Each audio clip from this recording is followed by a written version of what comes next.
crash into it. That was the largest plane at the time.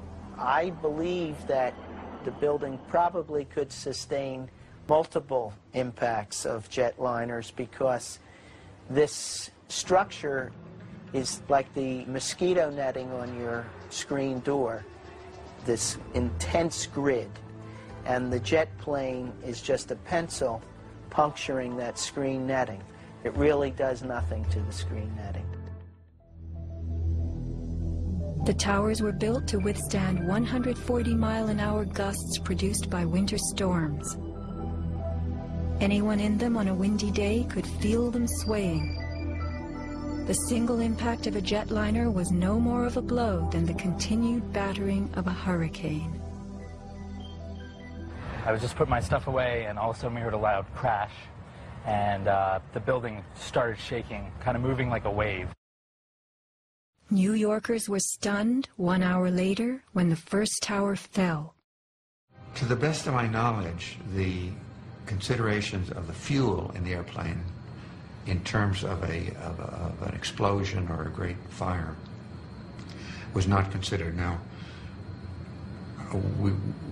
we were not responsible for that aspect of the design.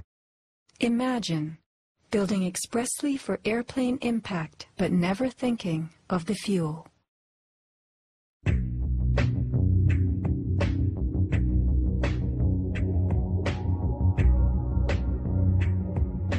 Never before in the history of the world has a steel building collapsed due to fire.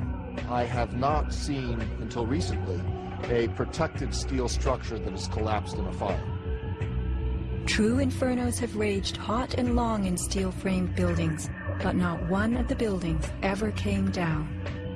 In 1975, the World Trade Center's North Tower suffered a nighttime fire that flamed for 3 hours, spreading vertically from floor to floor.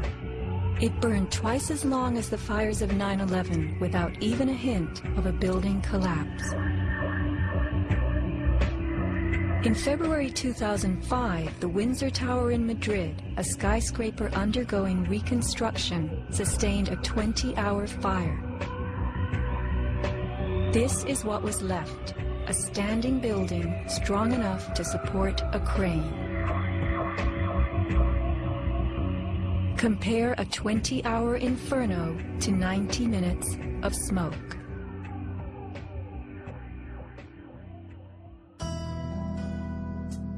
Why are buildings made of steel? Strong, light, and flexible steel frames offer many advantages over wood and concrete, especially where skyscrapers are concerned. Steel makes big buildings relatively light, with tremendous load-bearing capacity. The upper floors won't crush the floors beneath them, and steel holds up better to weather and fire. Most skyscrapers are built on steel or concrete frames, which is a grid of columns and beams that goes all the way through the building. The World Trade Center was different. It was what engineers call a tube structure. It was a very, very strong mesh of steel that surrounded the exterior. Inside there was the core, a rectangle of 47 columns made of 4-inch thick steel at the base, thinning with increasing height. The cores combined might with ingenuity, anchoring the towers and allowing them to flex.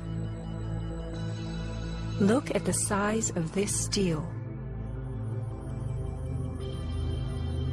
Solid, prefabricated floor assemblies, welded metal floor pans placed on top of trusses both welded and bolted to the vertical frames.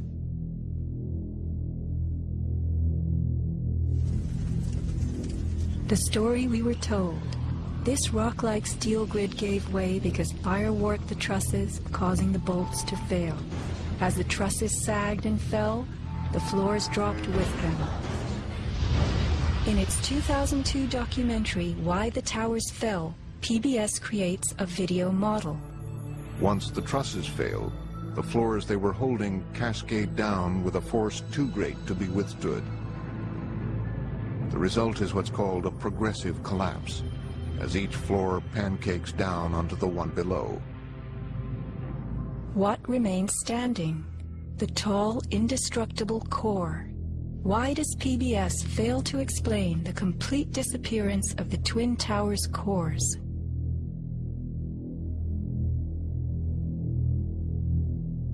The official story's central thesis is based on heat, temperatures high enough to weaken steel. But people in the towers did not report such heat. Think about it. Neither steel, concrete, nor glass can burn. So what in those buildings could have burned to make such heat?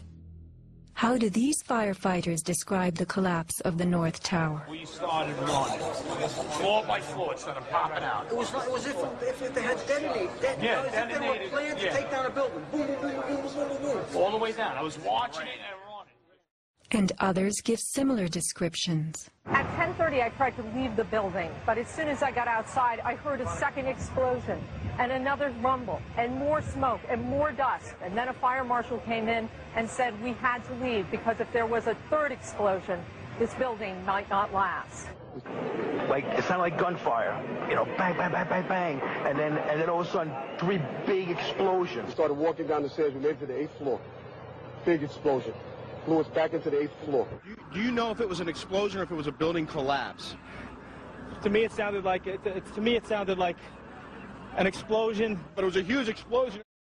Chief Albert Turry told me that he was here after the events that took place this morning. He tried to get his men out as quickly as he could, but he said that there was another explosion which took place, and then an hour after there was another explosion in one of the towers here. So according to his theory, he thinks that there were actual